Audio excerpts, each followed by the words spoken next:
Hello, I'm OK Savage. Welcome to my channel, or welcome back. Today we're going to be doing another creative art journaling exercise, which is basically I've got a big list of about 50 prompts that I've found through searching the internet for art therapy exercises, art journaling, creative journaling, and essentially it's all art prompts that have a focus on mental health and organising your thoughts and that sort of stuff. So I don't yet know which we'll be doing today, and to find out, I'm going to go on my handy-dandy laptop, and I'm going to get up a random number generator, set the lower limit as 1 and the upper limit as 50, and see what number prompt we get. We've got prompt number 33, which is design a personal shield with images, symbols, and colours that represent your strengths and resilience. Oh, that's nice. A little bit of heraldry. Don't know much about it, to be honest, but we'll make it up. And so let's crack on. So first of all, I'll draw the shape of the shield, and I quite fancy a nice sort of ovally one. I don't know who would have used oval shields at what point in time. I know some people who probably would know things like that, but they're not here to ask right now. I'm going to split my shield into 4 parts so we can have 4 different sections. But then I think I'll also add a bit of a middle section. I need to clean this easel because it's really bumpy. So my personal strengths and resiliences, I might have to figure out what those are. Strengths and resiliences. Definitely something.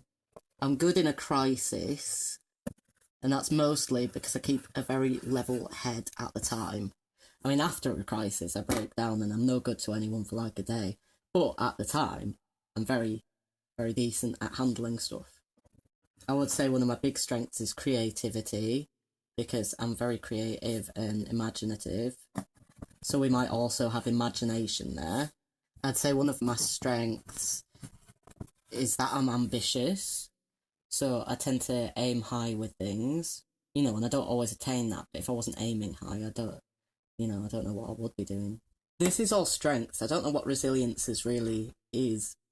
I mean, being resilient is a strength you can have. I don't know, like, how you well, I suppose the good in a crisis would actually come on that side, because that's being resilient, isn't it? I always get back up again. When I fail at something, I don't tend to let it put me off, I tend to try again. I would say one of my strengths is probably caring for others, because I tend to want to look after people and make sure they're alright. I would say, along that same vein, and also tying into that one, I tend to help others get back up again as well, so I'm sort of a bit of a cheerleader, like, oh yeah, you can do it. I would say a big strength of mine is that I'm curious, because I'm curious about lots of different things, so I end up learning lots of things that tend to come together to make interesting ideas. One thing that I've historically been quite bad at, but I'm getting a lot better at, is setting boundaries, which I would class as an aspect of being resilient, because I'm getting better at setting boundaries, saying, no, I can't do X, Y, and Z on the same week. I can do X, Y, or Z, because I know that if I do all of the things, I'll burn myself out, and I'm getting better at that. So I would put that as a resilience. I would also say standing up for others as well as caring for others, because I'm sort of the first person to jump in and say if something's unfair. And I would say my last resilience would be bravery, because sometimes I can be very scared of doing things, because I'm quite an anxious sort of person a lot of the time, but I will go ahead and do them to the best of my abilities anyway, if I think it's something worth doing. And with that, we've probably got enough things there to be starting to fill the shield in.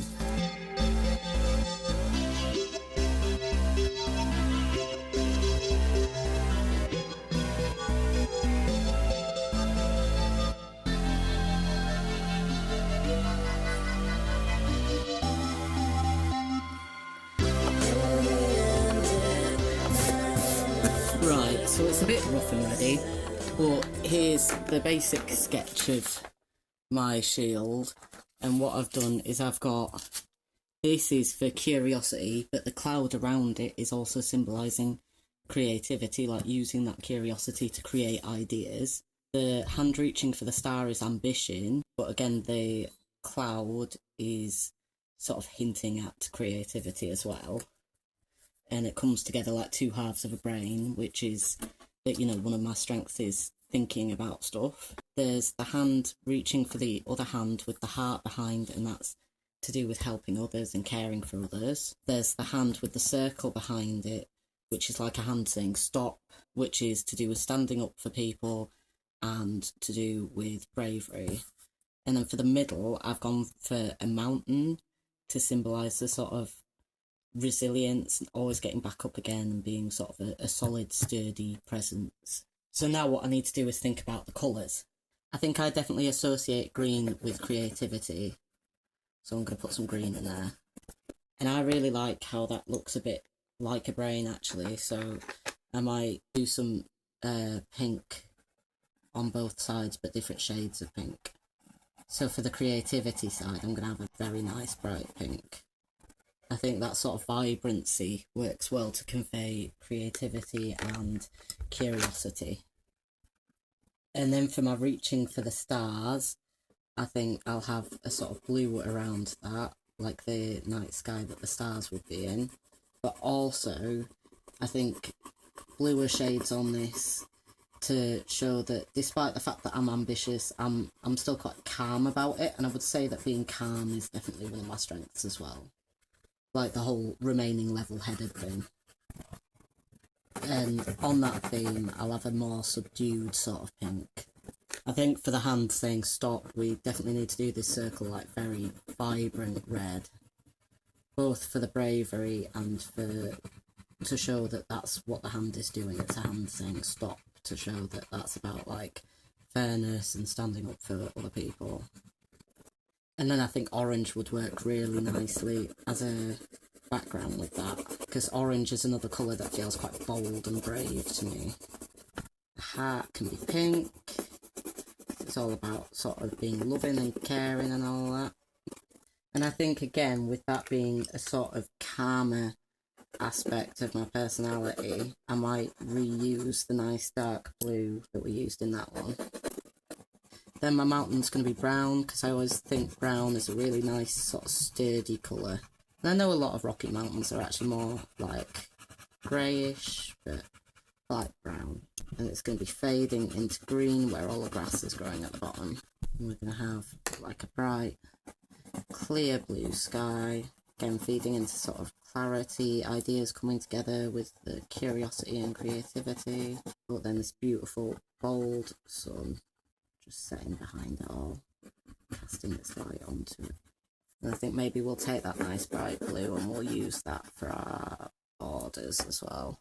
What I'm just going to do then is spread these colours a little bit to just make it a bit nicer. Right, it's not the neatest and tidiest thing I've ever done, but I'm happy with that. And we're back. Hello. Here is my shield using symbols and colours to showcase my personal strengths and resiliences. That was quite a fun activity. I enjoyed that. It was nice to think about my strengths and resiliences. I enjoyed that. That's not necessarily particular positive aspects that I would automatically go to. I'm happy with the format. I like doing it as a shield because that feels very thematic to what it's about, and it's also nice because you get a chance to put a lot of different things on there. I would be really interested to hear what other people put on their shields if any of you try this activity at home. I think what I learned from it is that I don't particularly congratulate myself very much for my strengths and resiliences, and maybe that's something that it would make me feel good to kind of, pat myself on the back for every so often, because I think that's usually these sort of things that we were listing out are things that I take for granted, that I don't particularly think about actively. So I'd say overall, I learnt something, it was fun, made a cute thing. I do feel like it's something that would be good for other people to try, and I would like to hear about what you do in your version. So yeah, I'd probably give this like a 7 out of 10, with it being quite a small activity and not I was going to say not going that deep. I suppose it goes as deep as you want it to go. Yeah, 7 out of 10. I'm happy with that. So yeah, short and sweet. If you're watching this on YouTube, you could have been watching it about a week ago on Patreon. Thanks so much for watching. Thank you so much to my Patreon subscribers who make my life a lot easier. Yeah, please like and can't talk. Please like and subscribe, do all the YouTube crap, you know, bells, buttons, blah blah blah. And yeah, I think that's me done. Have a good one.